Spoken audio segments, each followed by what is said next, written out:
All right, we're coming up around a bend here, and we can't see it yet, but we can absolutely hear it. I don't know if you can hear that. It's not the sound you want to hear when you come around a bend.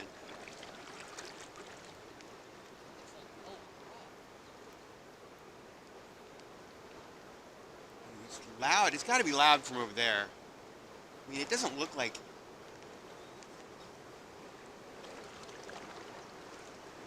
There's so much push water here, you can't even see over it.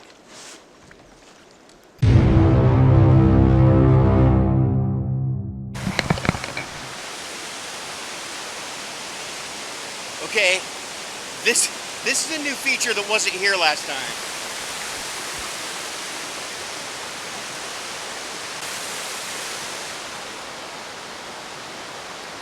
We're here,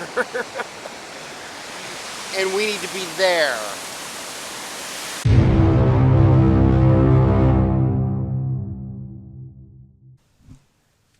I'm part of a group of seasoned mariners known as the Iowa Paddlers Armada. We do 2 group floats a year, one in the spring, one in the fall.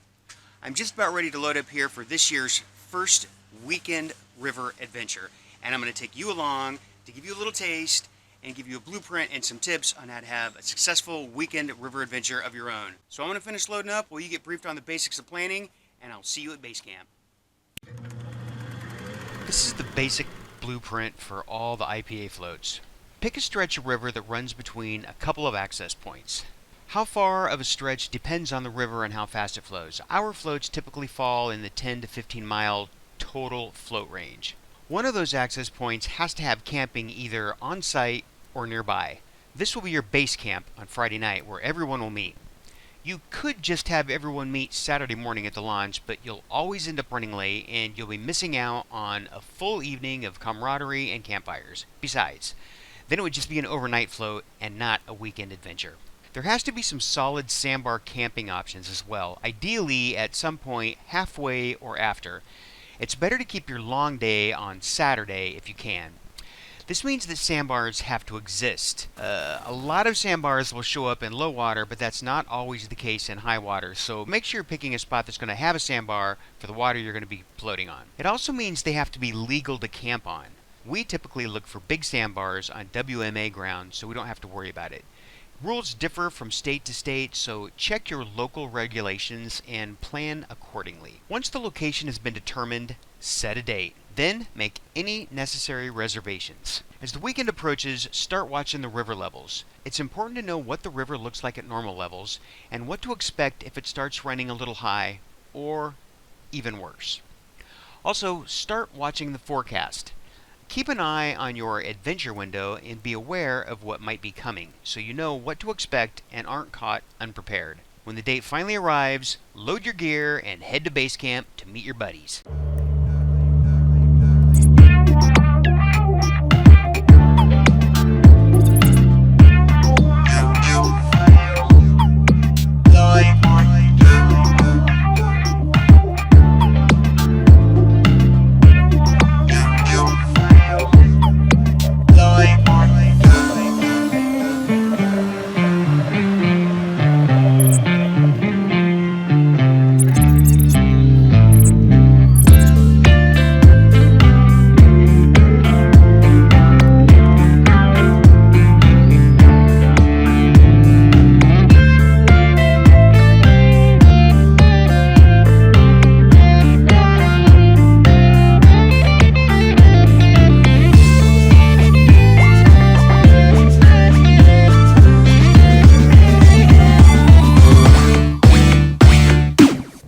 Here's the cabin.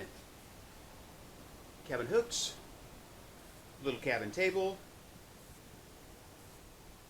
cabin bunks,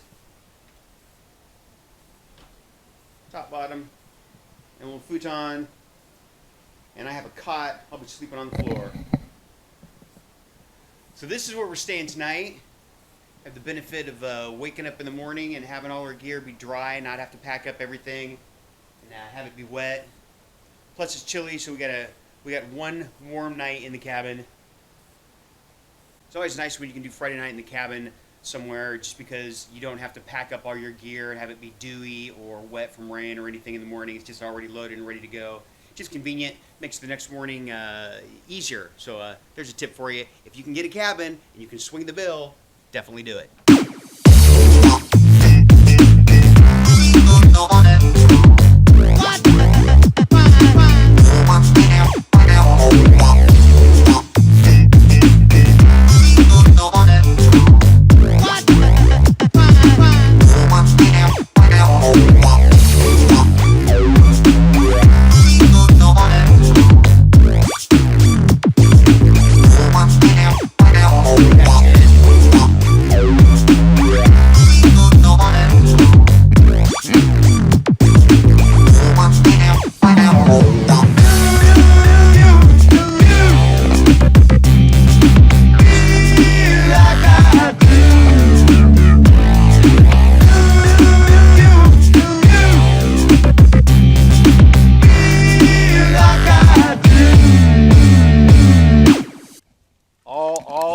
All well-built fires start small, right? This is not a well-built fire. This is a fire. Better things are coming. That's how you do it right there.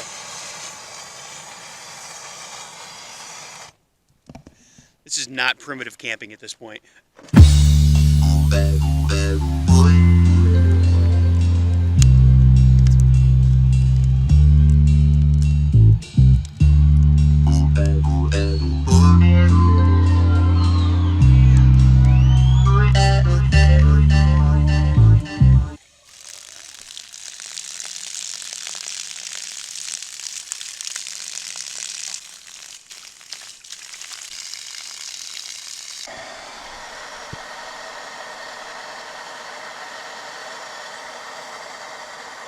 Well, we don't exactly have the weather we were hoping for today, but we more or less have the weather we were expecting. It's a little wet, it's a little cool.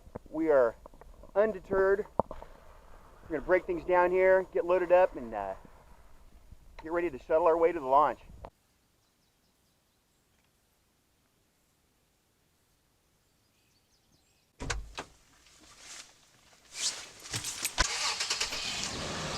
All right, we're all loaded up here at the launch ramp, and now we're going to do the shuttling, take some vehicles down to the takeout, leave them there so they're there waiting for us when we get back, and we'll come back here, put in, start the adventure.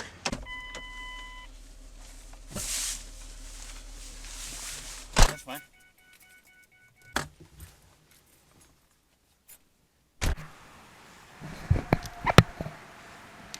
So it's always going to take you longer to get shuttled and get ready and actually get in the water than you think it is. So be aware of your target time, be mindful of it all morning, and aim for it. Try not to miss it.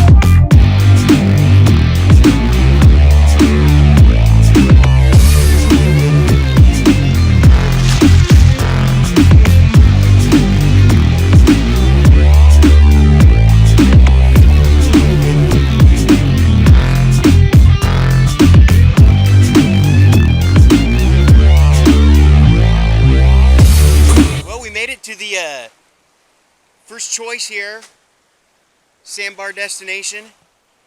We've got some nice rock rapids behind us that are submerged from the high water. Got a nice sandbar shelf here that we should be able to fish later.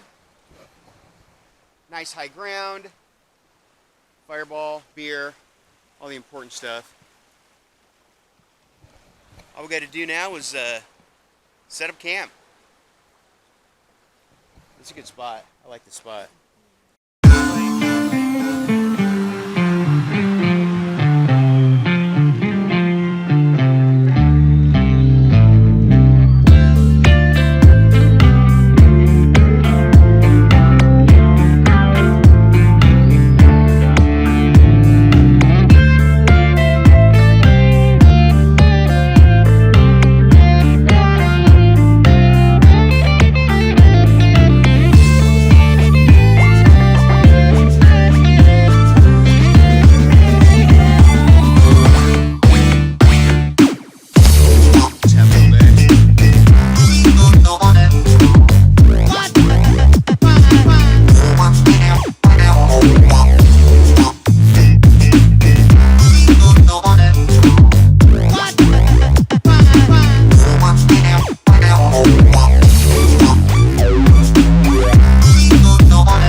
Day 3, Sunday morning here. All things considered, we've been pretty lucky. We had rain forecast for pretty much the whole weekend, and somehow we managed to stay dry. It is starting to sprinkle. This is the most rain really we've seen. It's starting to sprinkle pretty good right now, so we're trying to make sure that we got all our stuff all packed up, loaded away, ready to get on the water here, so we can finish having our morning and then make our way back. Normally this would be the easy stretch on Sunday, but we camped quite a ways upstream, and we still have a ways to go until we finally hit the takeout and shuttle up to go home. So finish packing, get loaded, make our way.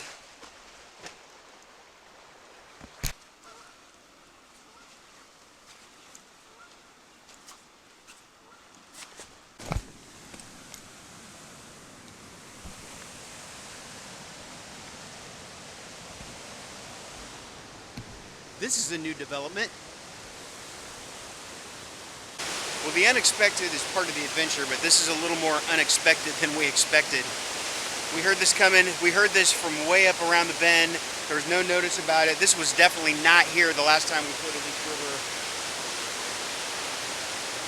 This is a legitimate death trap right here. So we're assessing our options. Normally you just portage around something like this, but there's no real good place for portaging.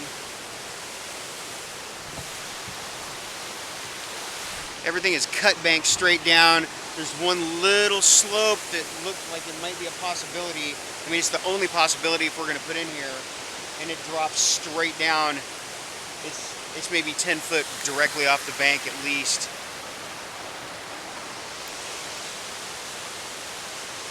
Part of the adventure. And the rain's picking up. Good times. Good times. Well, in light of the river being up the way it is, the water being as cold as it is, and rain coming, we really don't feel safe trying to portage around this thing and put in down a straight cut bank. So we went under a bridge, maybe a half a mile back upstream. I think the game plan here is just we're going to try and paddle back upstream with the river high, get to that bridge, get out, and I don't know. Do they have an Uber here? Does Uber come out here? I guess we'll have to see. That'll be the new problem once we get out.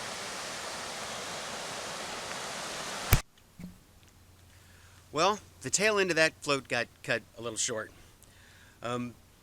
So we paddled back upstream and found a little access point on some private ground, and we got out there, and lucky for us, the person who lived there saw us and came down to check us out. He was super cool and gave us a ride so we could get the trucks, and we got all our shuttling done and loaded up and called it a day. There's a good lesson to be learned here in all this, though. We've been down that stretch of river before.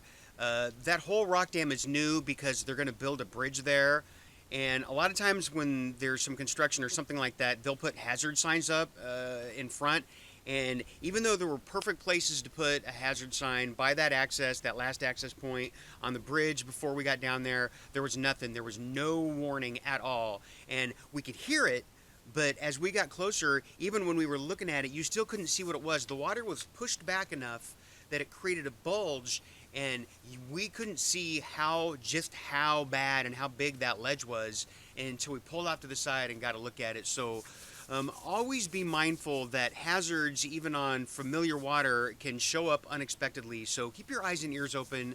Remember, the most important part of any adventure is making it home alive so you can plan your next one. So thanks for coming along. Hope you found some of the tips helpful. Until next time, paddle up. Let's go looking for a river adventure.